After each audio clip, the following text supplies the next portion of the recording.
This is Rebecca Lowe, or Rebecca Lua, if you listen to Suboptimal Radio, and you are listening to Men in Blazers on the NBC Sports Network. It's unbelievable! From the Embassy Road studios in the crap part of Soho, it's the Men in Blazers podcast, Rog.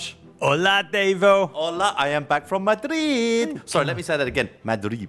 You can't, no Englishman can say Madrid. Huh? It's impossible. You know how I knew you'd been to Madrid? How? Because on the show last night, when you were talking about Rafa Benitez and his former clubs, you said... Valencia. Yeah. I just walk around in Spain just selling everything like... I go in little French in the middle there. Yeah, I properly love Madrid. Rogelio. Mm-hmm. It's just a great town, great food, great golf courses. Who knew?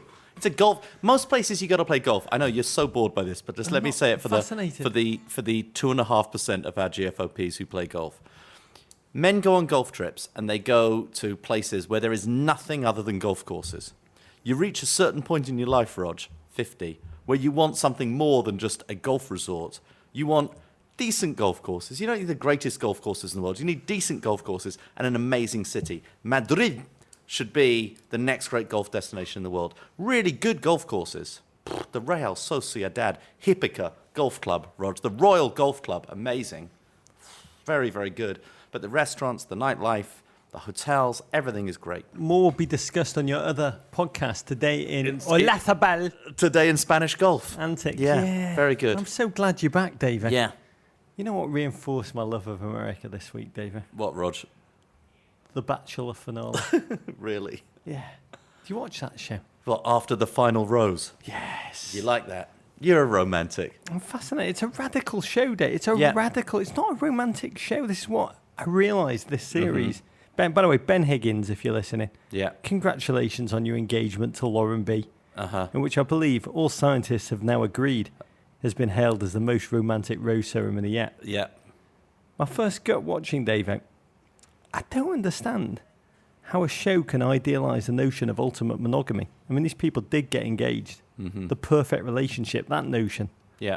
After essentially promoting the notion of polygamy for the rest of the season. Mm-hmm.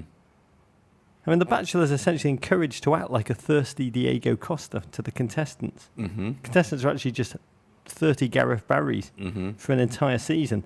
And then at the last moment, he has to flip a switch. I don't think they call them contestants on the show. I think they call them ladies. They do. Ladies.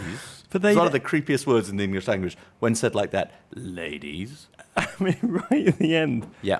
He has to flick a switch and pretend to want to settle down forever with just one of them. Yeah. After getting to second base, or more probably. Yeah. With every one of their housemates over the course of 4 months. For multiple reasons, it's not easy for me to comment on The Bachelor. Full disclosure, we do produce the After Paradise post-show, The Bachelor live post-show to The Bachelor. So I'm involved in this world from a production and business point of view. I see where this is going. Series 87 of The Bachelor. And secondly, the romance... Bull is back. Michael Davis is The Bachelor riding a horse down the beach. Just based on my own personal history. I still believe in love. Based on my personal history, quite difficult for me to comment about the notion of romance, marriage, monogamy, all these kinds of Just talk to me issues. Objectively. But tell me. I'm just surprised that it's taken you this long to find The Bachelor, Rog. This is about 8 years old. I've loved it from the very beginning. Oh, you have? I didn't realise. We've never spoken about it before. I think it first came on when I was about 14 or 15. Yeah. I thought, what a refreshing idea. Dog years. Yeah. My favourite one was the New York Giants quarterback. Yeah. Jesse Palmer. Yeah. Hero on the gridiron, loser in love. Yeah. Needs a television show to get to second base. I found that very reassuring. I don't think that's the reality of it. I mean, then it hit me, though, last night. I'll tell you what did hit me for the last night. First time ever watching this show. Mm-hmm. The Bachelor is essentially just a thinly veiled parable. Yeah. For the MLS season. Oh. Played out in more Liberace settings, maybe. There's just so many contenders. Yeah. The early front runners like San Jose and Montreal all turn out to be crazy pretty quickly. And the truth is, there's essentially parity and anyone can win it. I have never been more worried about you than I am right now. I have never been more worried about you. I know that Don Garber's listening to this, so I'm speaking only to you, Don. I know you didn't like the bit about the Spanish golf. Look back, listen to me now when I tell you. All MLS. I think Don would enjoy Spanish golf. Don Garda. I think he'd love it. It'd be amazing. Don, if you're listening, come and play golf in Madrid with me. But they call him Don Garba there. Don Garba. Yeah, they'd love it. Don Garba. Double D. Yeah. Double D Garbs. Yeah. Double D Garbs, listen to me. MLS just need to find their equivalent of Chris Harrison. Mm-hmm. And MLS is just going to blow up. You know, I think he's a football fan, Chris Harrison. Pretty sure he's a Premier League fan. I think he might be a Gooner. It looks like a Gooner. Chris Harrison is a Gooner. Yeah. Do you know where they found him? His audition tape. It must have been on Arsenal Fan TV. With him and Claude. It'd be brilliant. All right, I'm out here with Chris Harrison. Chris, what do you think of the camp? It was appalling. He used to speak all Cockney. Yeah, no. But we'll be right back. Right after this. It'd be good. Talking about bachelors, Dave. Yeah. He's not a bachelor, but he acts like one. Mm-hmm. Can I just say, I'm totally bemused by just the loving and sense of wonder surrounding Justin Trudeau. I've got a rundown, and I still have no idea where you're going at the beginning of these sentences and where you're going to finish. Okay, so The Bachelor. So we've started off on our podcast. True. You know what? I did talk about Spanish golf for a little bit too long. Yeah. But you then went into The Bachelor. Yeah, I'm sure you and JW will edit that out. Well, no, JW likes golf. He'd enjoy Spanish golf. So you then go into The Bachelor, and now you're going to Justin Trudeau. Yeah, you've got to explain it to me, though. He is no Olivier Giroud, Justin Trudeau. Yet we've treated him as if he is that ether, that high ether of unbelievable-looking men. He's a pretty good-looking man. You think? For a politician. Let's compare him to the politicians running this time. Yeah. Justin Trudeau is better looking than all of them. No, he's not. That's nonsense. Okay. Nonsense. I can think of Chris Christie left the race, Rog. He left. He's not in it anymore. That's inner beauty. Okay.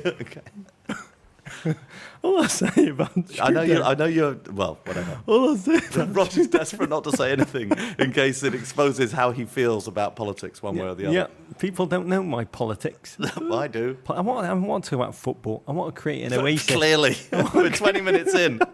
Okay, go ahead. I want to create an oasis where we only talk about football. Okay, we've started well. And Justin Trudeau. Okay, very good. And The Bachelor. How do you classify Justin Trudeau's looks? Because to me, he's middle manager hot. I think he's an 8. He's suburban dad soccer assistant coach hot. Yeah, in Canada he's like a 9. He's not quite bank vice president hot. I'm going to leave it there. People, please write to me and explain this to me, because I admire him. I like the way he operates. I just don't understand that. Wow. I mean, look, he's no Ben Higgins. Yeah. But for the Canadian Prime Minister, I'd say he's up there. Tell me, Justin Trudeau, I know you're listening. Yeah. GFOP. Yeah. Up there in Canada. Yeah. Come back to us. Is it the Toronto or probably Montreal? When you've got a Zayn Malik kind of face tattoo, and then you'll be interesting. Okay, Rog, should we go to the football? We got a packed show. We're going to ask all the big questions in the wake of El Blazerico, the FA Cup edition, including Diego Costa, criminal or cuddling enthusiast. We relive the Shinji Okazaki overhead kick that sent the King Power into a frenzy and keeps Leicester 5 points clear at the top of the table. And we break down the mano a mano matchup between Sir Harold of Kane and King Bradley Guzan in Spurs' defeat of Villa. To the football, Rog. Does this can sound different to you? Yeah. It's because it's a Guinness special edition can that I'm tapping. Wow, it's a beautiful can, actually. It is beautiful.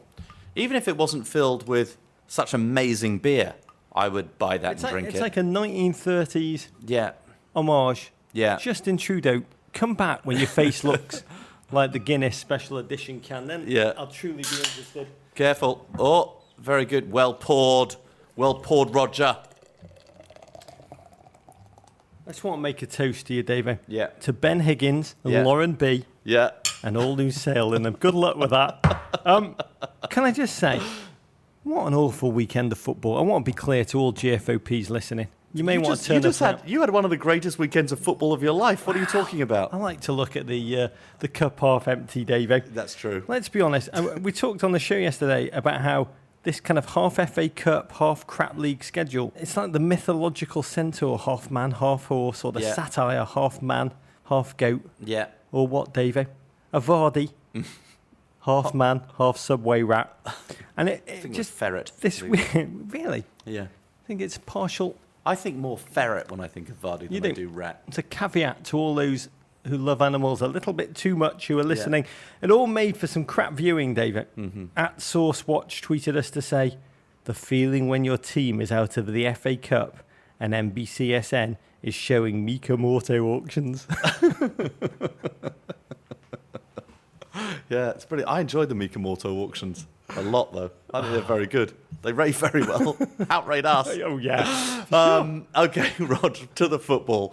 Cars. We are now between 28 and 38ths of the way through the Premier League season. That's 14/19ths to 15/19ths of the way through the season. We can see the end, depending upon who you support. We're coming off a football buffet in which the salad bar that is the FA Cup proved more exciting than the Premier League carving station. Rog, okay, let's start with the FA Cup. Unlike us, Everton 2, Chelsea 0. It felt way worse than that. El Blazerico 3 proves a no-holds-barred action thriller, complete with almost fights, wonder goals, and neck nibbles. In the end, a pair of late Romelu Lukaku strikes proved the difference as the Toffees booked their place in the semi-finals. Congratulations, Rog. Discuss. Are you patronising me? A little bit. Okay. Great El Blazerico, Davo. Yeah. Or greatest El Blazerico ever. ...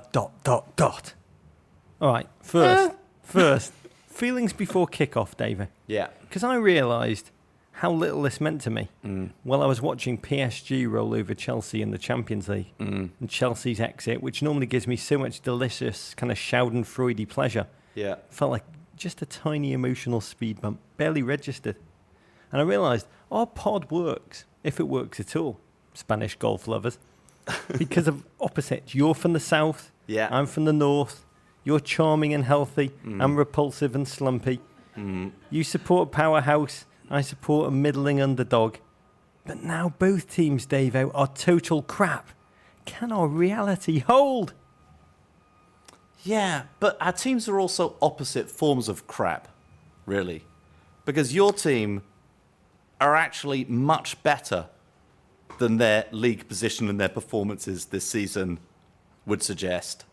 And Chelsea, weirdly, are much worse than their position this season and their performances would suggest. Actually, a miracle for me is how Chelsea got this far in the Cup and how Chelsea have managed to get somewhere near the middle of the Premier League. When you were talking about different forms of crap, I thought you were going to trigger the kind of conversation we normally have on our other podcast, Defecation Today.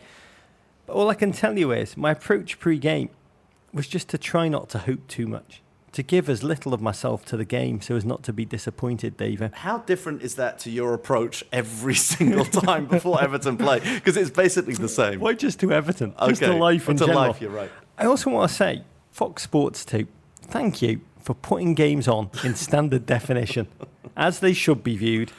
I find it very evocative and nostalgic, watching any game nowadays in SD. Yeah. It reminds me of watching soccer in years past before the NBC days, when soccer, if it was a religion in America, was kind of akin to the Karaites or Jainism.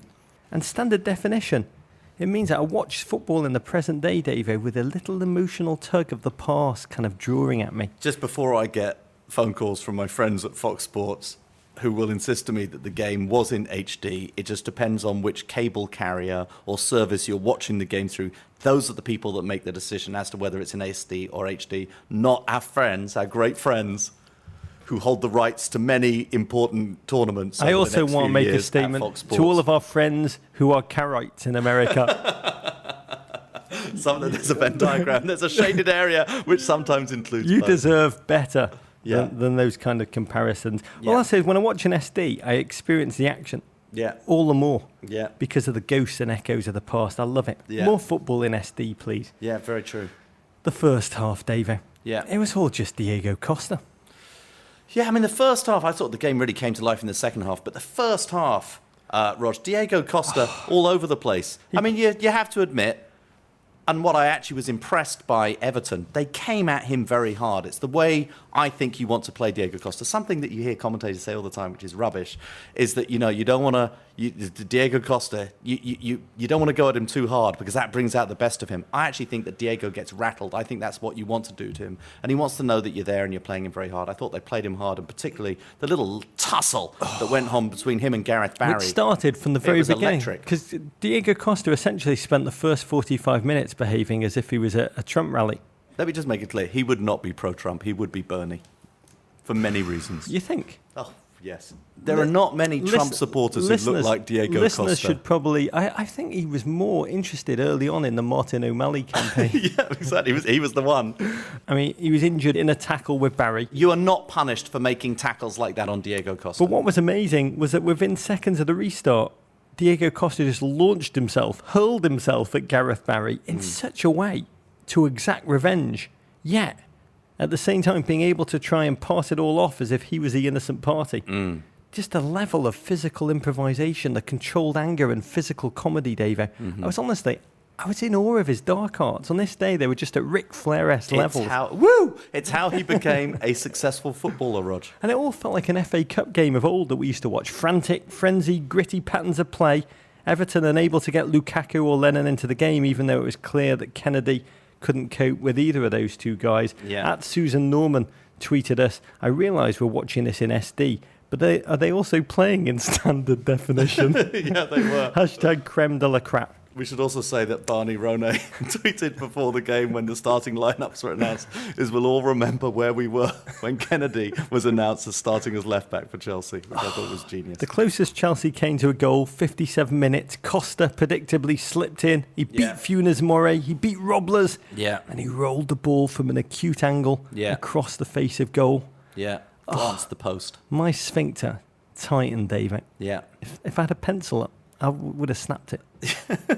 Honestly. Yeah. And that's when I realised I wanted this game. Wanted this game. Yeah. Everton settled into play on the counter. Oddly enough, the second half was terrific. Cahill had the measure of Lukaku for a large part of this game. Look, Cahill, I must say, since John Terry's been out with injury, Cahill's actually had a pretty impressive run of games. Remember, this is the first domestic game that Gus Hiddink has lost. He's been there since before Christmas, Rog. And Cahill has been a big reason for it. He played him very well. They stopped Romelu getting the ball with his front to goal, which is where he likes it. Played him very well, combined with Ivanovic, combined with Azpilicueta on the right, very, very well. And then there was another great Chelsea moment when Costa ground little Leighton Baines, his face into the turf while pretending to push himself off aforementioned turf. And I realised, and I'm saying this for Jeremy Roenick, you see Jeremy Roenick said a nice thing about our show yesterday. Wow. When he did the handover. Yeah. The Rebecca Lowe of NHL hockey said, and following this is Men in Blazers. And out of Jeremy Roenick, who was a hero of mine when he was a Blackhawk, I used to go and watch him play terrible Blackhawk sides. Yeah. And he was the only guy on the ice. It was like watching Peter Beardsley at Everton when he just levels above everyone else around him in those days. And Jeremy Roenick goes, I like that show. And then he caught himself saying it. And so he said it again. I like that show. Oh, I love it. It's an amazing moment in Men in Blazers history. Wow. Watching Diego Costa batter Everton player after Everton player is probably the best argument the NHL has for never banning enforcers. They are a moral safety check and balance. And, letting them take off their helmets is important. If Roberto Martinez could have, he would have sent on Ty Domi and just got revenge for poor little Leighton. But revenge would be found in a completely different way, David. Oh, yeah. Cahill, we were congratulating him earlier. But he was one of the defenders at fault. Romelu Lukaku gets the ball. The moment. On the left wing. He's now facing the goal. As you've said, he takes pictures, Rog. He takes pictures. He came on this podcast. Yeah. And when I interviewed him, he said that whenever he gets the ball in the final third, he's trained himself to, quote, take 10 pictures of all that lies ahead of him. The space, the crevices, the defender's positioning. The goalkeeper, and you see him when you watch this, you see him look up, count 5 defenders and Courtois, and he fancies his chances. Yeah, no, it's very true. First of all, slips Azpilicueta and Ivanovic. Yeah, Azpilicueta desperately tries to hold him back. Yeah. And he just brushes through that challenge as if it wasn't there. Mm-hmm. Then he lets Ivanovic just fall over in panic and tumble in front of him. And then he charges past the terrified Obi Mikel. Yeah. And then turns Gary Cahill inside. It was like watching Steph Curry cross over Damian Lillard. Yeah. I'm sure a lot of Chelsea fans listening will be saying, oh, the defence, they messed it up. Oh, bloody Chelsea, bloody Ivanovic, bloody Cahill. I must say, looking at it again, and we've watched it a few times, one of the problems of this job is I have to relive these moments again and again and again and again.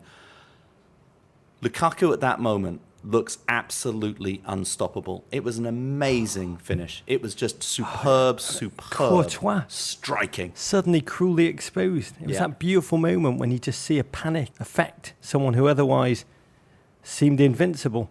Yeah. And he was so cruelly exposed for a second. He tried to cover his near post, and Romelu, beautiful Romelu, no longer just a footballer, Davo, but a man possessed, just drove the ball into the far corner.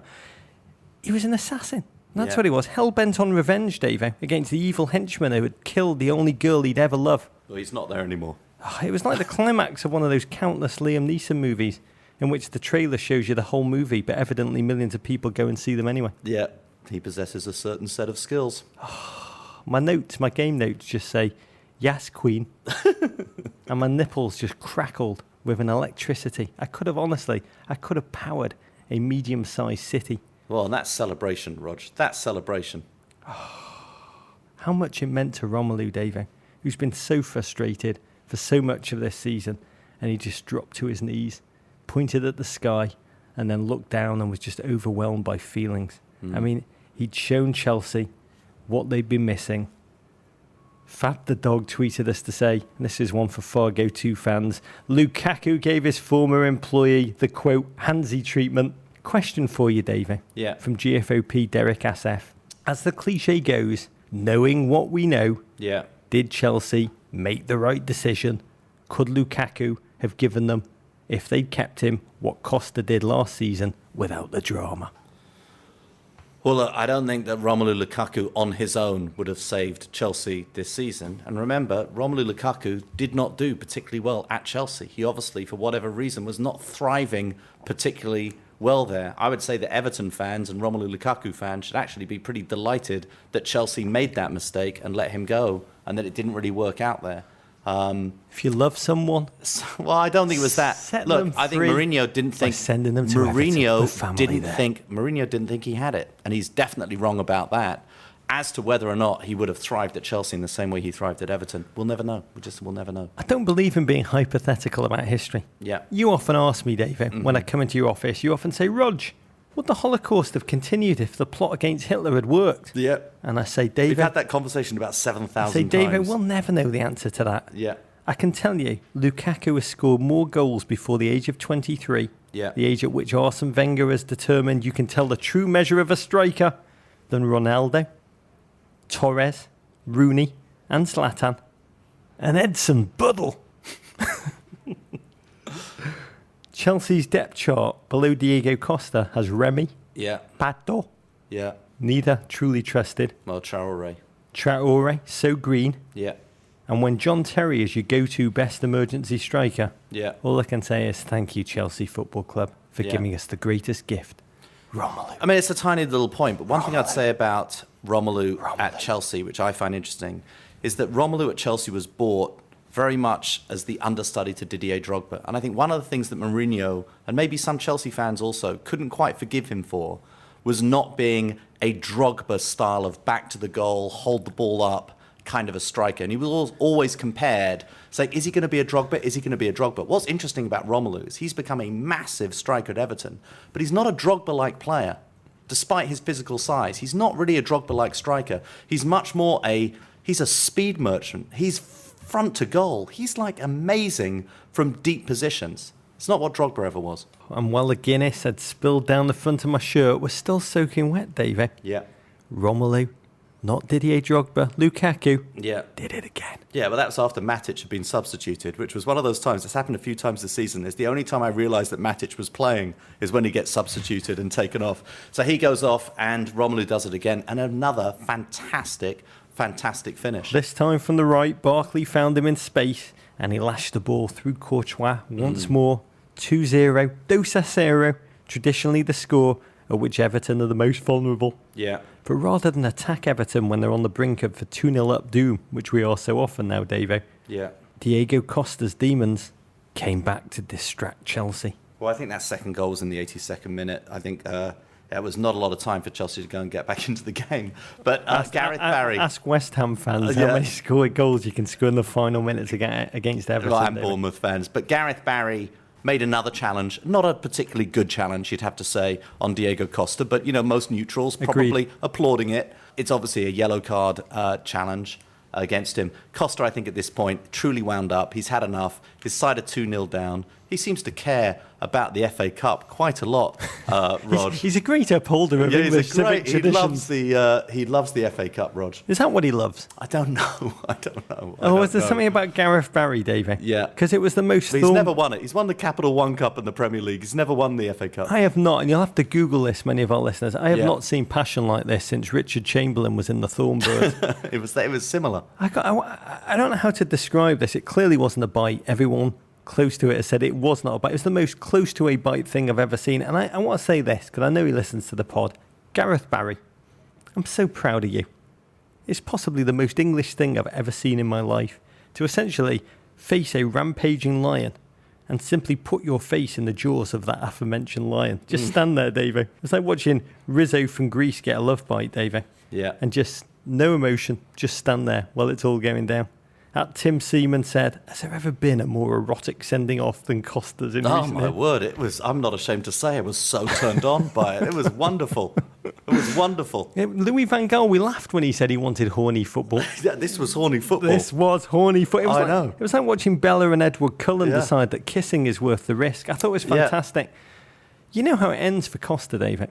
I mean, Dennis Rodman has lived this blueprint. Before Diego knows it, he'll be dating Madonna, posing naked for Peter, and then getting kicked out of North Korea for getting drunk, vomiting and defecating all over a hotel in Pyongyang. I don't know about that. He's still a very good Premier League striker. He's still a very good footballer. And he's still scored a bunch of goals this season after a very, very, very slow start. He's a rebounding fool. He's about to get probably a few game suspension not for the bite, but for the rest of his behaviour during the game and after the game and after his dismissal. So who knows? But I don't think we've seen the last of his goal-scoring ability in football. I think he's closer to Suarez than he is to Dennis Rodman. At the real S. Friel tweeted, I thought for sure Everton were done for when Chelsea went down to 10 men. Not to worry though, Gareth Barry would soon follow. At RPM 164, can Everton play in standard def the rest of the year? Yeah, we'll see. Well, could Everton play like this the rest of the year? We've talked about it a lot. Everton have been a team who you just can't quite believe that they didn't convert more of those draws into victories, more of those tight losses into draws.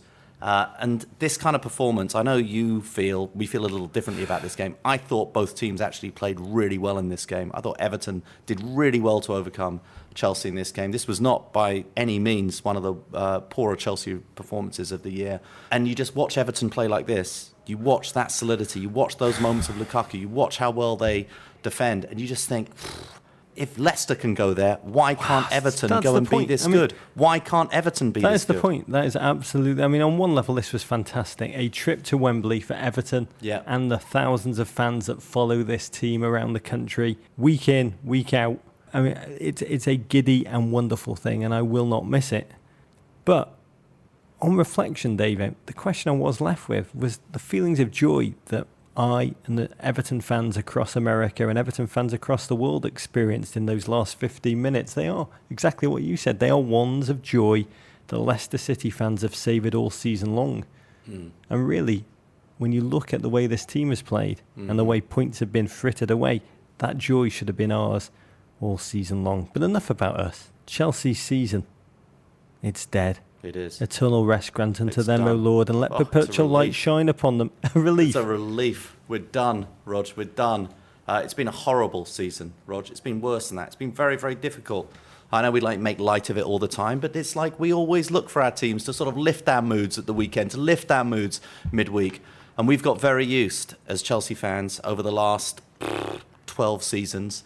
We've had a lot of amazing years. Over the past 4 years, this club has won everything there is to win in football, including the Europa League, Rog, which I know is the thing you covet more than any other trophy in world football. Yeah, we've won everything. Never won the Fair Play trophy, though, have you, David? No. Although we're not doing badly in it this season, I just checked. You know who's top? What? Leicester City. Yeah, no, Leicester are top. Top of everything. Yeah, bullies, no. world powers. But believe greedy. me, it's the end. It's been a horrible season. It's even worse than that because the club are in disarray. Stories today that Antonio Conte has, Italian officially... Football Federation announced he'll be leaving the team after the Euros to answer, quote, the call of the training pitch. And people think that means he's coming to Chelsea. I have little faith in the management of Chelsea, of this football club, right at the top, other than the fact that they have bunches of money to throw at it. But as we've learnt this season in the Premier League, it's not about throwing bunches of money at everything. Chelsea didn't win because they bought the championship. You don't win because you buy the league. You win because you play football in a certain way and because your mentality is incredibly strong. And Chelsea had, for years, a winning mentality that doesn't get bought with money. It gets achieved by the chemistry between your teammates and the chemistry between your team and your manager. And they are lost right now. This is a lost team. However, let's let the kids play. I don't think we'll see that. Let's bring in some new players. Let's bring in some fresh blood. Let's see what happens next season. Well, Conte will be the foundation stone of this rebuild. He'll be Chelsea's 12th manager in 13 years, which is staggering. But what a time of great flux, Dave. Out of the Champions League, they're not going to qualify for it next season, which makes rebuilding and attracting elite players that bit harder, especially under a new manager. It's all change within change, wheels within wheels. Okay, Rog. This will put me in a slightly better mood. At least this happened in the other FA Cup fixture. Arsenal 1, Watford 2, Rog. A slump buster for Odion Igalo and an absolute thumper from Algerian Adlen Guediora. See Watford pass the back-to-back champs at the Emirates. Arsenal pulled one back through that guy Welbs, but to no avail. Arsenal, your reigning double FA Cup holders, who have not lost in the venerable competition in over 2 years. What could go wrong now, Davo? Yeah. I mean, credit Arsene Wenger. Really, I applaud you for finding ever new ways to torture Arsenal's sadomasochistic following. It's not easy to keep coming up with creative new ways to attach their nip-nip clamps, Davo, but they found one. Well done, Arsene. I mean, fielded a virtually full-strength side despite massive games coming up against Barcelona and Everton over the next weekend. El Neni and Coquelin played together in midfield, which gave Arsenal the opportunity to unfurl a new way to lose matches, Davo. Add to the litany of other things, lack of desire, fight, leadership. This was really about the lack of incisive midfield potency. Wow. Watford's 4 midfielders welded onto their back 4, set out to frustrate Arsenal, and they just didn't have the druthers to make anything out of all the possession Watford offered them. Olivier Giroud starved of all supply, and Watford sought to foray on the counter. First goal for Migalo, scored basic ball, flicked into the box by Troy Deeney, and then he turned like an oil tanker and then rifled home to break a 7-game scoring drought. And then the second. Oh, yeah. Hot shot, Hamish. Adlen Guediora, Rog, on the counter. Hit the ball so hard. I thought the laces were going to come out of it. Even in slow motion, Dave, the shot was faster than the speed of light. I mean, the newspaper... It made a boom. It made a sonic boom. It was an astonishing... If you have not seen this goal, please go and see this goal. The English newspapers took the easy headline from the Elton John supported team, Rocket Man. Even though in truth that song's about how a pop star's constant touring makes him yearn for the stability of his wife and kids he's left at home. Yes, the Algerian's goal was very similar to a familial work-life balance problem. But Arsenal being Arsenal, they almost dragged themselves back into the game. They create the pretense of hope in their fans' hearts and then pour gasoline on that heart, set it on fire, and then stamp it all out. Danny Welbeck's one-man save-the-day routine, a reenactment of Scatman Carruthers in The Shining. He scored one late, and then just suffered the equivalent of a cleaver to the skull in a snowy maze. An extraordinary miss. That miss at the end, David. Yeah. The ball fed to him by Kieran Gibbs, who pounced on the rebound, and with the open goal, he chose to spin the long way round, allow 2 defenders to run back, and then shot off balance way over the bar from a couple of yards out. His lack of lethal predator's instinct, the symbol of Arsenal's entire season. What now for Wenger, David?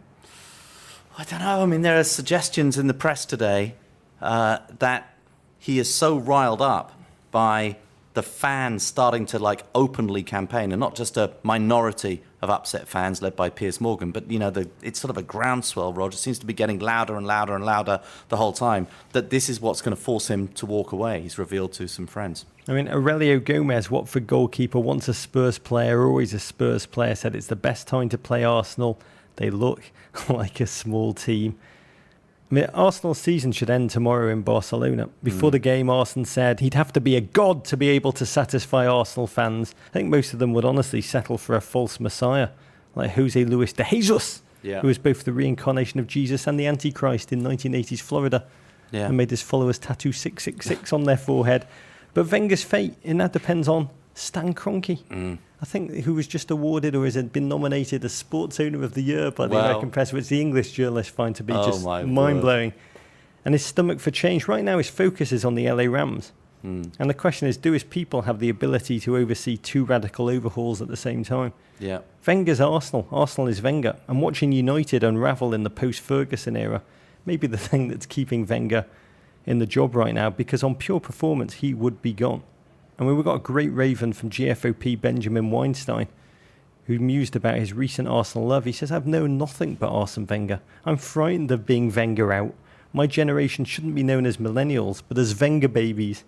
We simply don't know what it's like on the other side. I've got a feeling that's how Kroenke approaches Arsenal too, Dave. He prefers the comfort, the ease, the familiarity of his presence like a threadbare pair of old slippers. I think the best thing he's got going for him is that Leicester look likely to win the league.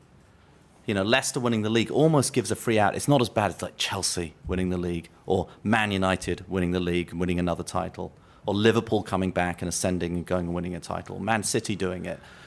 If Tottenham, though, come back and win the league, there is no way, I believe, that Arsenal keep Arsene Wenger. He's just going to have to move on, because the fans will not be able to deal with their North London arch rivals / family members, co-workers, winning that title Arsenal in a year. Fans would prefer there to be a clash between the forces of the devil and the forces of good in the valley of death, David, than for Tottenham to win the league. But on the Leicester tip, I think the Leicester tip is undermining, because it undermines his argument for the past decade or more. The fight on the field is an economic fight off it.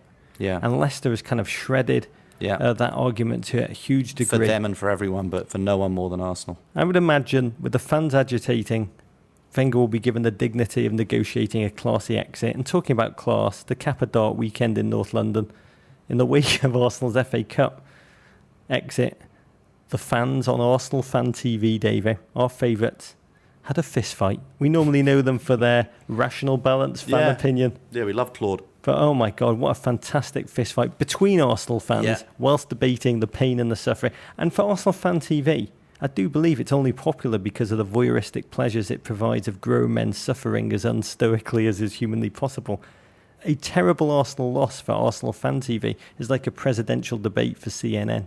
It's absolute catnip. They should be loving it. It's so weird, because Arsenal, of course, as you said, they're the defending champions, won it twice in a row, Rog.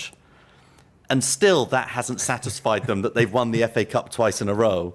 And yet when they're eliminated from the FA Cup, which they clearly don't care that much about anyway, they're going at Arsene. It's like almost, maybe Arsene is right that only God could satisfy the fans, because I'm not sure what it is that they want at this point. And no doubt it's to win the Premier League, it's to win the Champions League. But this team doesn't seem capable of that right now. No team in Messiah, England Kroenke. We will see. Okay, Rog, in other FA Cup action, Manchester United won, West Ham won. A dipping, bending, swerving Dimitri Payet free kick puts the Irons up 1-0 in the 68th minute. But with just 7 minutes left to play, that child, Anthony Martial, grabbed the wheel and steered LVG's side clear of the impending head-on collision, at least temporarily. His goal forces a replay at Upton Park, Rog. Harsh words ahead of this game from United's legendary midfield ginger ninja Paul Scholes. He said after watching his former team be pistol whipped by Liverpool in the suddenly sexy Europa League, the last thing I want for United is to be happy with finishing fourth and winning the FA Cup. That is what Arsenal do. LVG's message, to me, more sobering and ultimately even more terrifying if I was a United fan. He told supporters it's not normal that one team is dominating for 20 years in a row. That was another time. You live in the past. You have to live in the present. I.e., if planets can die by being torn apart as they spiral around a white dwarf star, so can football teams. To the FA Cup, United once more lacklustre, their new selves. It's no longer a blip. This is not a blip. And in this game, United were flat, Davo, in the first 45. No creativity, no attacking intent, fearful, miserable, wretched football. Chris Smalling couldn't live with the brittle potency of Andy Carroll. And once again, United had to rely on David De Gea's casual acts of heroism. At Neon Ribald Sly tweeted us, I've got so much empathy for David De Gea. He's like Tim from The Office. Juan Mata, be Dawn. Please, give him a consoling hug. How'd you beat a keeper of David De Gea's brilliance from distance, David? Well, you have to be named Dimitri Payet, pretty much. That free kick, which he dropped over the wall, like the perfect Clayton Kershaw curveball. It's a goal that's a product of hours spent on the training ground, practicing. United needed a goal desperately. Marcus Rashford reverted to being just plain old Marcus Rashford. He's Real Madrid's Rashford no more. He's not the Messiah. He's a naughty boy. But they were rescued again by Anthony Martial. Yeah. Child so young. JW came up with a great line for this yesterday. Yeah, he's younger than some of the lint in Louis van Gaal's belly button. He may be young, but what a finish. Great run from Herrera. And that finish, he made it look a lot easier than it was, hooking the ball home at the far post. United now face City in the Manchester derby at the weekend and attempt to win one of the only things that's left for them this dismal season, their dignity. Roger, in the final FA Cup quarter-final, Crystal Palace 2, Reading 0. It takes Alan Pardew's side 86 minutes to find the net against the Biscuit Men, but a Johan Cabaye penalty and a Fraser Campbell stoppage time goal see Palace past the Championship side. Finally, a piece of good news for the boys from South London. OK, Rog, the FA Cup semi-finals take place at Wembley the weekend of April 23rd, 24th. Wow, so long. Watford play Palace. Everton take on the winner of West Ham, Man United. I think they got the tougher fixture there. You know what? I'm going to go there. Yeah. But I'm not sure if I should. The past couple of times I've gone to Wembley. Oh, you went there and they lost. I've been there several times. Semi-final against Liverpool. Went there, they lost. And I've got tickets for this. Yeah.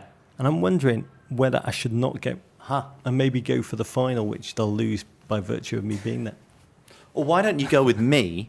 Yeah. And then it will be like the El Blazerico, which has been very good for this year. You've won it significantly, both 2 matches to 1 and on aggregate. Could you be my Chris Christie? Yeah, totally. I'll stand awkwardly in the corner and look like I'm happy about it. OK, Rog, thank God to the Premier League. That's big of you, David. Even a crap weekend in the Premier League is better than all of that. Leicester 1, Newcastle 0, a 25th minute Shinji Okazaki overhead kick. What a goal. Ensures the Foxes stay 5 points clear at the top of the table and hands Newcastle manager Rafa Benitez a loss in his first game at the helm. However, that's not the story of the whole game, Rog. First to Newcastle, Davo. Yeah. I am a rock, I am a hair island. Yeah. Floundering, hot messes. Goodbye. Steve McLaren has been let go. Yeah. Blow to ball deniers everywhere. He was left hanging on in humiliating fashion and then put out of his misery like old Yeller last Friday. Many ways he was doomed from the beginning. 8-game winless streak from the outset. A carousel of $140 million worth of busted signings over the past 2 transfer windows and little in the semblance of tactical game plans. Few teams have had a more alarming propensity to just buckle after wheeling in the first goal. And he's left the club where there's a now massive rift between the fanatical fan base and wheeler-dealer owner Mike Ashley, who has taken the club like a drunk driver straight into the ditch. But hello, new old friend.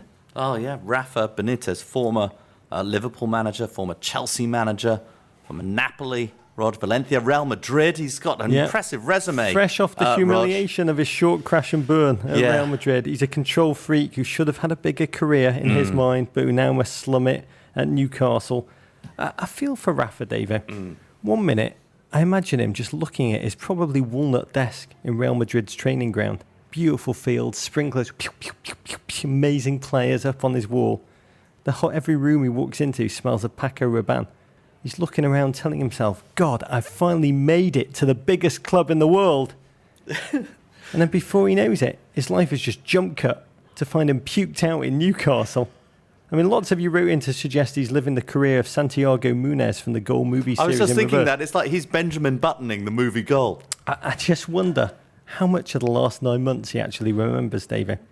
or does it all feel like he had a bit too much drink at an amazing party? He was having the time of his life 1 minute, and then suddenly it's morning, and he wakes up in a strange house covered in his own upchuck, his head hovering over the toilet bowl, just having no idea at all how he got there.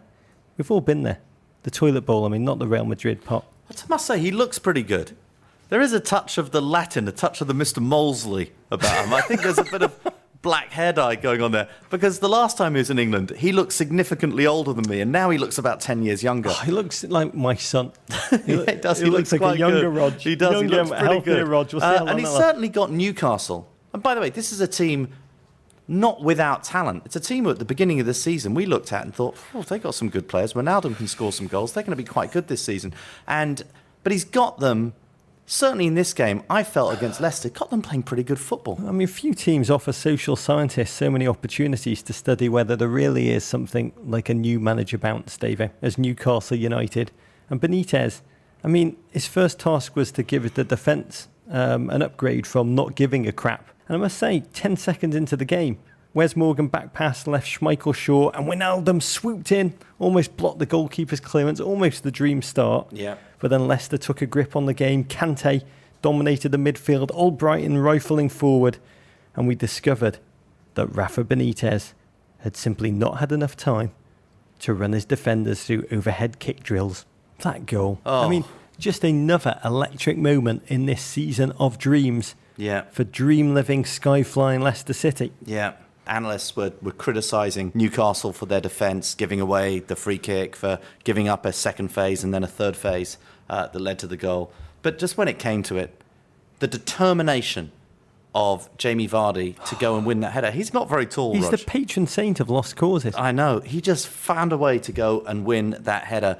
And then the overhead kick by, not only has he found himself in some space, Okazaki, at that point, but just the finish is just wonderful. All those years with the nunchakas in the dojo. Yes, Rog, They exactly. pay off, kids. That's all Japanese kids do. House of Flying Daggers. Yeah. It was a wonder strike, even more so when you consider it was actually Leicester's only shot on goal the whole game. I know. And Leicester's fans suddenly serenade Rafa Benitez with a rendition of "You Getting Sacked in the Morning."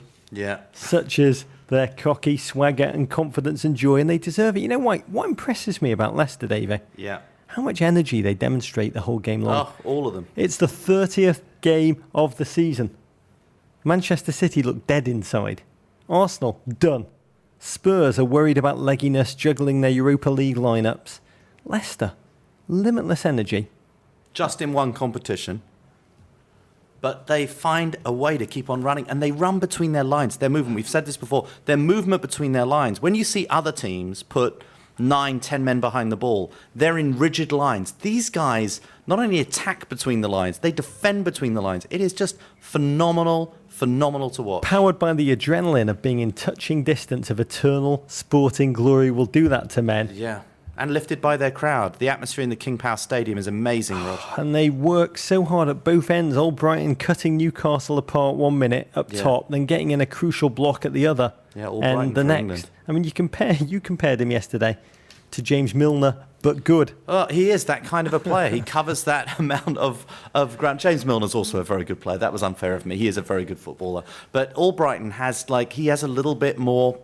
Seems to have a bit more speed, seems to have a bit more quality on the final ball. Newcastle put up a bit of a fight in the second half. Sissoko, Andros Townsend, bless him, when he came on, led a flickering charge, but the final ball was always lacking as their belief. The closest they came when Sissoko rifled a shot against a diving Wes Morgan's arm. Was it a penalty? Possibly. But big footballing teams get those kind of calls. Absolutely. And Leicester City are now a big football team. Big football team. Yeah, big they've football got the teams, respect in the way they're playing. Nervous last 15 for Leicester. Beautiful moment as Ranieri G'd up the Leicester faithful with the Italian sign for Reza da Rufa. Yeah. And they held on for the 1-0 win. They're 12th by that scoreline. They've kept a clean sheet in 6 of their last 7 home matches. Something no one would have predicted earlier in the season when they leaked goals for fun. At Yikshi04, Saki and Sushi on the coach on the plane. At Kyle is Gibson. After the FIFA scandal, this Leicester side feel like our big reward for sticking with the game we love so much. Yeah, I was looking at their future fixtures, Rog, today, as I know a lot of people have been doing and thinking, can they do it? Can they do it? The final 3 fixtures against Man United, Everton and Chelsea. What a culmination to this season we're going to have. I loved Ranieri's comments after the game. When will he relax? He said, when we have a 5-point lead with less than 1 match remaining. And then he said, believe me, we have won our title by saving the team from relegation. As for Newcastle, Benitez upbeat post-game. I can see positives, but there are things we can fix. Say the timing of his arrival, typical of the northeastern teams, conveniently right before a Tyne and Weir derby this weekend. Newcastle and Sunderland. Benitez has a brutal personal rivalry with Big Sam Allardyce, Rog. Do not miss that game unless you only watch good football. At VetShack tweeted, how long till we find out how you say Rafa out in Geordie? Okay, seems right now like there's only one team who can catch them. Aston Villa 0, no, not them. Tottenham 2, them. A brace from the masked man. Harry Kane sees Spurs casually sidestep the burning wreckage that is Aston Villa. Tottenham sits second, 5 points behind Leicester and 6 points ahead of third place Arsenal. Pochettino fielded a weakened side at Dortmund. The trophy he's still thinking of is the league. The oddest part of that decision, though, Spurs were playing Villa, a team who were sadder than Barbara Hershey and Beaches, the Premier League's whipping boys. Both teams played the first half like one-man teams, Davo. Tottenham's one-man. Sir Harry of Kane. And Villa's Bradley Edwin Guzan. First 30 minutes were like a game of one-on-one. The light glinting off Brad's cranium, putting off the English sniper on at least 3 occasions. Sounds surreal, Davo, because he's let 6 goals in the last 2 games, but he's been outstanding. 15 saves. Yeah. Belated respect is the most validating kind of respect. Yeah. He's as if Sinead O'Connor and Ed Harris birthed an elite athletic American goalkeeping baby. Yeah. I like that baby. Yeah. That's an unlikely baby. But then the breakthrough. Yeah, absolutely. Dele Alli fouled in the middle of the park. Quick thinking from the young man. He sends it in quickly, sees Harry Kane, he's pointing for it on the wing on the edge of the penalty area. Dele Alli puts it into space, and Harry Kane stonking, no self-doubt whatsoever. No. How does he do it? And he's English, and puts it in the back of the net, Rog. Dele Alli, just 19, but experienced enough to set him off quickly with that free kick. Yeah. And you say, Harry Kane, Yeah. more determination runs through his blood. The blood of one Harold Kane. Than in the entire corpus of the Aston Villa squad. Yeah. And the second, crafted as Villa pushed up in desperate hope of finding an equaliser, leaving gaps at the back. That pass from Dele Alli. Yeah, it was not the obvious pass. I would say it was almost Pirlo-esque. It was like, oh, where's he passing that ball? Oh, he's missed it. It's gone behind. And then you realise it's just perfectly set up for Harry Kane to run on. It was like a calculus seed in a beautiful mind when he's working at the blackboard, just furiously working at his sums, just a complex computation of space, movement, angle. But by the way, it was also a fantastic finish, that goal. It was just, he did have a lot of work to do, and he did 22 goals in all comps, 18 in his last 21 league games, now equal top scorer with Jamie Vardy. That after spotting him a 6-goal lead by going scoreless. Do you remember when we all said Harry Kane was a one-hit wonder? Yeah. Villa, a couple of comedy misses in garbage time. Spurs fans joined in Villa's fans' chants of "We want Lerner out" by the final whistle, which they soon changed to "Lerner for Arsenal," which might be my favourite chant of the weekend. 20th loss for Villa, proud history and no future, as the fans' protest T-shirt proclaims. It's very funny that Brad Guzan has travelled from one extreme to another in his wonderful life. He is, as we said on the show yesterday, he is like the human version of Chumbawamba's earworm. I get knocked down, but I get up again, made human flesh. Yeah. And I adore him. Spurs, 5 point back, 8 games to play. Yeah. Solid run in. Liverpool away, United at home. Chelsea mixed in there too. All is possible. Can they do it, Davo? Yeah, the only thing that Chelsea have left is potentially they can be the spoilers to prevent Tottenham. They've already stopped Arsenal, so they can prevent Tottenham. I think they play City as well in the run, and they can perhaps affect who wins the Premier League. They can be kingmakers or kingbreakers, Roger. Tottenham's best hope. I'm doing a documentary all about Leicester. Oh, no. The Leicester City story. Why are you doing it which now? runs next Saturday. That's a terrible this upcoming idea. Saturday. Why are you doing that to them? At 4:30 p.m. on NBCSN. You're the dentist who Curse killed of Rog. Cecil the Lion. Oh, Rog. Why are you doing it? I was only following orders. Why are you doing it? Why are you doing it? It's interesting. I did have a moment during this game, Rog, when I was watching Harry Kane and Dele Alli, and like a lot of English observers, you're watching these two and you're thinking, England might be quite good at the Euros. England, actually, they put these two together. And immediately, the second I thought there is absolutely no bloody chance that Roy Hodgson has those two in his starting lineup when England line up against Russia. I know the headlines in the English papers today are Rooney has announced, "Don't worry, England fans, I'll be back for the Euros." England fans are like, "It's okay, have a rest, have a lie down. It's all going to be. You deserve it. You earned it. Have a lie down. It'll all be okay." Okay, Rog. In other action, Norwich 0, Man City 0. A battle between apathy and ineptitude and just like terrible pastel-coloured jerseys ends in a goalless draw at Carrow Road. 51 points from the first 29 games is Manchester City's lowest tally in a Premier League season since 2008-2009. It's amazing how many teams have crap narratives this year. They sit fourth, 12 points adrift of Leicester.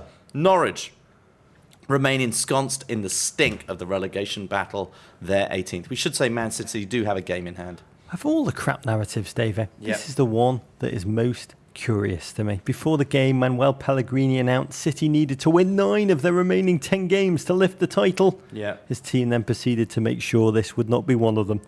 I mean, Yaya Toure out with a foot injury. But I think the big Ivorian will be pleased with just how much his approach to football has spread throughout the entire City team. He's a leader. He's a leader. They all adopted his attitude of not giving too much of a crap. Yeah. There was just nothing by the way of hustle, leadership, desire, or hunger. Aguero, uncalibrated.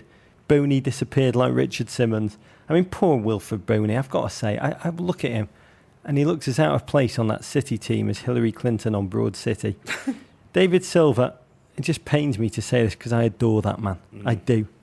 He's just not able to unpick the locks on teams in the Houdini-esque way he has in seasons past. And Norwich tried to seize the initiative by playing passing football. Whoa. In the same way Radio Shack try and make world-class electronics. Bamford. I do like the redesign of their stores, though. You do? Yeah, I think they've done a good job. They redesigned just before they put up a going out of business and a for sale sign. They've redesigned. At least they look good going down. That's important. Bamford hit the bar. Chelsea's Bamford. Really, as a football player, looked more like an Oxford politics student. Hasn't really played much at Chelsea, Rog. And Doran shanked a late glorious shot wide in the most Scottish of ways. Yeah. Manchester City's campaign becoming eerily reminiscent of Jeb Bush's. All that money, Davo. For what? Hashtag, please clap. MJ Swenson71 said, "Who's Manchester City's mother and brother they'll bring along for the remaining matches?" You know who I feel for, Davo? Who? Pellegrini. The big lesson, lame duck managerial change undermines season of opportunity. Every time I see a shot of him on the sideline, I think of a news headline sent to us from the Daily Mirror by great GFOP at Know It's Rebecca. The headline, Church Reverend pictured with crisps on his nipples during 4-day ketamine binge. Crisp. That's not Pellegrini. Crisp, potato chips on his nipples. We've all been there. I don't think Manuel Pellegrini's been there.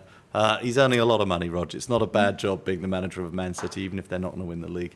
Bournemouth 3, Swansea 2. Perhaps the game of the weekend in some ways, Rog. Party time on the South Coast as a 78th minute Steve Cook header breaks a 2-2 deadlock and scoops all 3 points for Eddie Howe's men. The Cherries have 10 points in their last 4 games. They're 13 clear of the drop, Rog. Oh, I adore Eddie Howe. Yeah. As a human being. What he has done with this Bournemouth side this season, 13 points clear of the relegation zone. Yeah. The home fans singing, "We are staying up, we are staying up." Yeah. It's one of the most fantastic stories of the year. Bar Leicester. Yeah. Bar West Ham. Yeah. One of only 3 English managers left in the Premier League, Rog. A lesser spotted bird. Yeah, you don't see many of them anymore. I mean, what they've achieved, Dave, to compete in this league and show they belong. They're like the Game of Thrones Season 6 trailer. Every one of us is poor and powerless, yet we can overthrow an empire. Eddie Howe, he's the High Sparrow. We're going to get him on a podcast soon, in the next couple of weeks, because I just adore and revere that man. What he's done with injuries and having to rotate that squad so heavily, he's got through so many players. It's been amazing, really amazing what he's done. Oh, his approach to life is why I get out of bed in the morning. Finally, 2 decent teams, not a great game. Stoke 1, Southampton 2. A battle between teams who aspire to play football as continental as the respective haircuts. 2 first-half goals from Italian Graziano Pella proved the difference. Southampton are 7th, 7 points off 4th place. Manchester City. Oh, Pele ends his wait for a goal on 855 minutes. I don't care whether he scores or not. Should always play him. I just love... it just looks good. Looking at him. Yeah. I want to go on the record and just say, I love that man. We stand with balds. We're pro-bald, but we appreciate a man with hair. He is so probably more than any person with hair. Handsome. By the way, Canadians listening, if you voted him your Prime Minister, that is worth... That is worth falling He's an 11.5 in Canada. There's no one who looks like Pele in Canada. Pele's my hair spirit animal. In Other Premier League news, Rog. PSG and Zlatan. 62 days before the end of the Ligue 1 season, PSG clinched their 4th straight title this weekend, beating Troyes.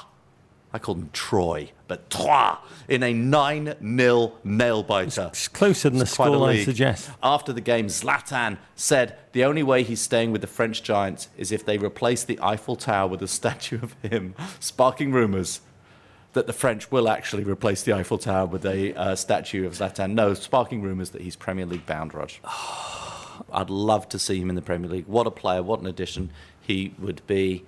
And a fierce opponent, assuming that he would be going to Manchester United or Arsenal. Swedish Jordan Morris. I've got a feeling. Arnautovic won't be happy about it. Right now in Columbus. Yeah. I bet they're building a giant Zlatan Tower. Yeah. Come to MLS. The Zlatan Tower. Come to MLS, Zlatan. You never know. MLS.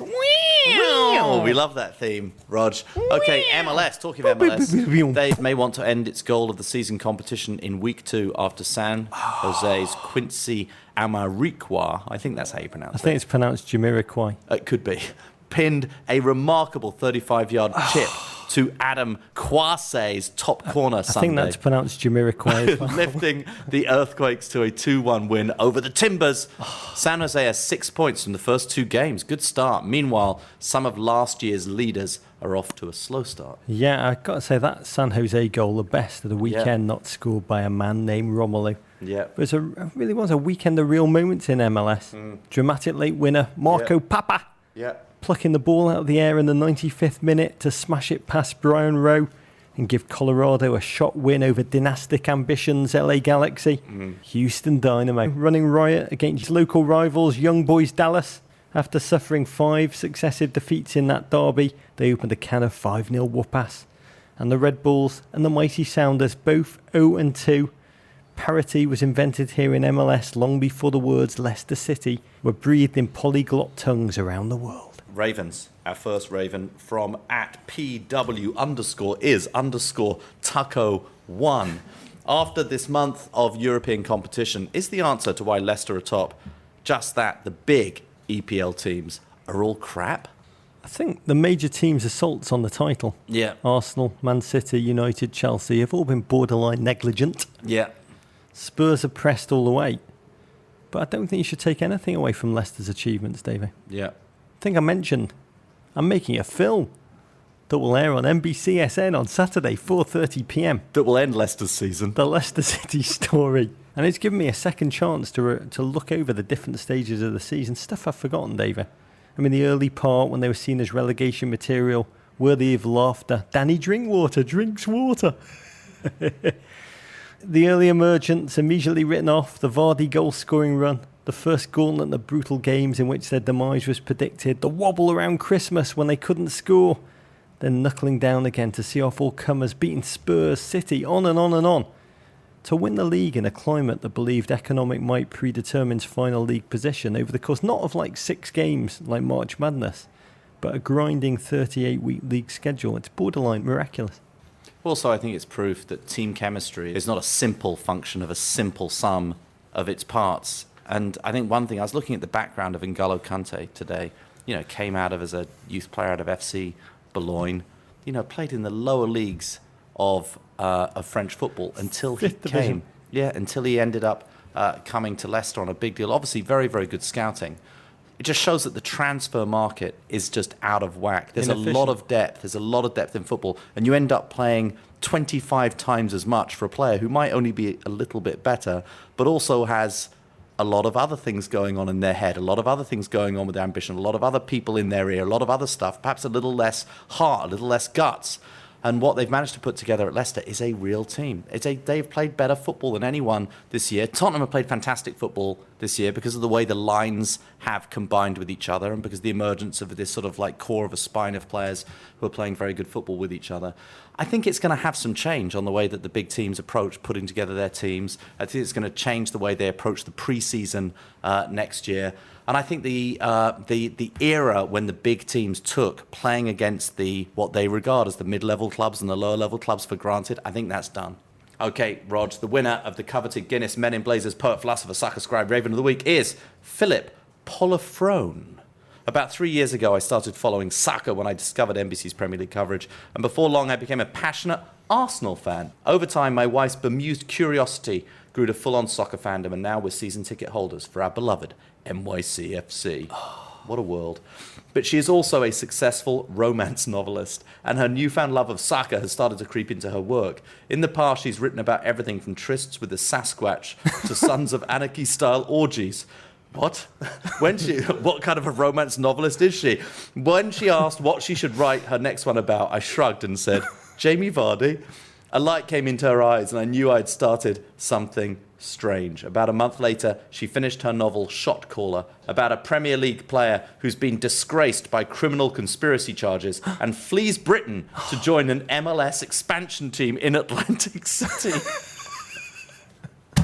I hope Don's listening. He arrives Don. Wake up, Don. Wake up. And begins a torrid love affair with the female physio. And in the grand finale, puts a ball under his jersey and sucks his thumb to celebrate her unplanned pregnancy. I received the synopsis with wonder. It's not just Jamie Vardy. It's Eva Carneiro, Karim Benzema, and Joel Campbell with the pacifier all in one bundle. Who knows what other EPL narratives are baked into this thing? Not me. I'm not allowed to read them. My question is this. When does soccer narrative just become regular narrative? Will Jamie Vardy and co start a genre unto themselves? And as for my wife's book, who's the market for this thing? Is it me? And how am I supposed to watch soccer now without wondering somewhere in the back of my mind if Louis van Gaal is going to make a cameo in her next novel? That's cheap. I can't wait to read the book. We'll promote that hard. Can I just tell you, Phil... Yeah. Louis van Gaal is an angry, vigorous lover. Yeah. I looked this book up, David. Uh-huh. It's a real thing. It is? Yeah, it's called Shot Caller, a bad boy's baby novel. I've always thought you just wrote The Ravens. By Colleen Masters, which Amazon classify the book as Shot Caller. Yeah. Is a contemporary new adult sports romance novel, full length, 60,000 plus words in length. Wow. Contains graphic, sexual content and foul language, which makes it sound just like the Premier League. Yeah. I've been thinking about your letter. I bet your wife, Colleen Masters, has been writing about the Premier League all along. You just never noticed.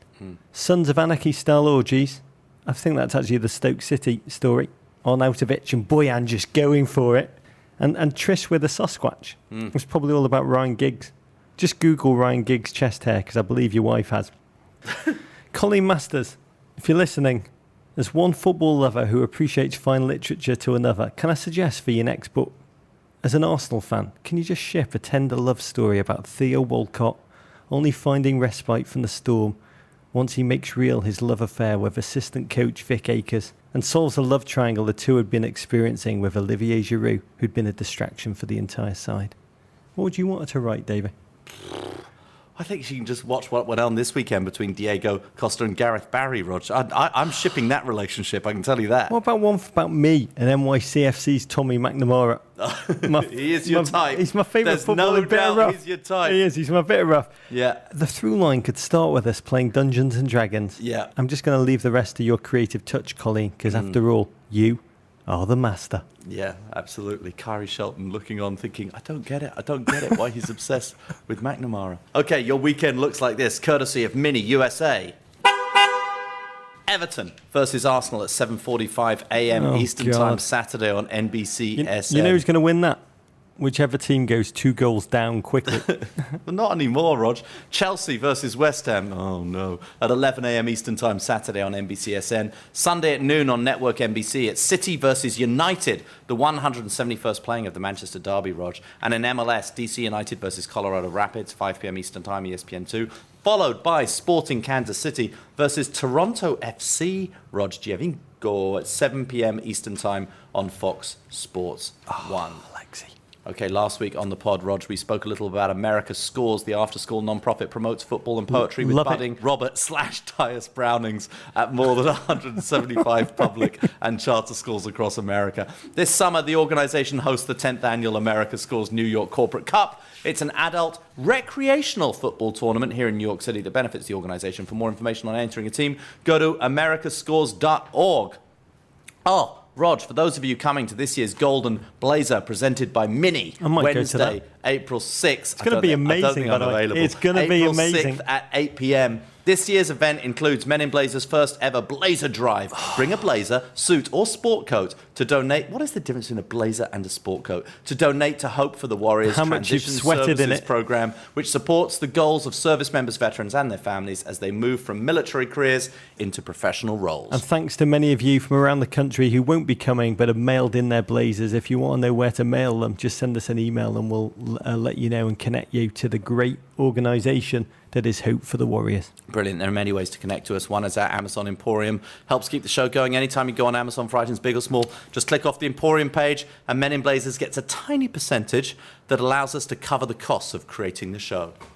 What are you putting in the Emporium this week, Rog? Not a book. Oh. 2 books. Oh. Both about skyjacking. I was reading Saul David's amazing Operation Thunderbolt, a military history of the hijacking of an Air France plane en route to Paris from Tel Aviv in the 1970s, how Israeli special forces mounted an audacious rescue mission to free the passengers from Idi Amin's Entebbe airport in Uganda. It is a stunning read, one matched by a book on the same topic. Is Jamie Vardy in it?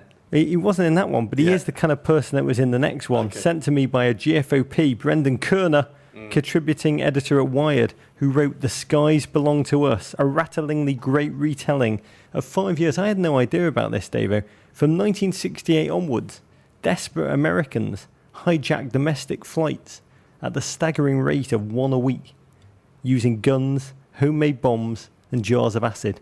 People, I imagine, a little bit like the Jamie Vardy of the day. They wanted to escape to romanticize foreign lands, many of them like Castro's Cuba. The New York Times compared this book to a Scorsese movie, and they made that comparison before Vinyl came out. I love it. And Brendan Kerner, courage. News alert. I found Shot Caller on Amazon, Rog. A bad boy's baby novel. A bargain at $14.99. Order it now for me, Kaelin. I want it. Shot Caller, a bad boy's baby novel. I'm going to get it. Fantastic book. The first line of this book, when you read it, you'll want to buy it. Let me read you the first line. Poppy Abrams. I love the name Poppy Abrams. The first time I felt Maddox Walcott inside me was 8 years ago. He was the university's star striker, and I was their first female athletic trainer.